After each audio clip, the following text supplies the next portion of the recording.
නායක වදේ කියන එක රටේ නීතිය අනුව සහනම්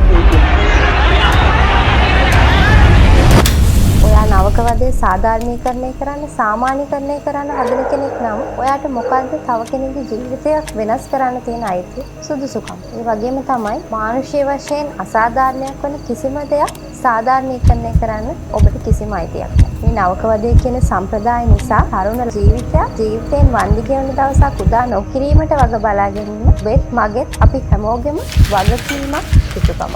ඔබට යම් නවක වදේ පිළිබඳ සිදුවීමක් වාර්තා වෙලා තියෙනවා නම් ඔබ ඒ ගැන යම් තොරතුරක් දන්නවා නම් ඔබට මෙන්න මේ ආයතන වලට ඔබ ඒ තොරතුරු ලබා දෙන්න පුළුවන්.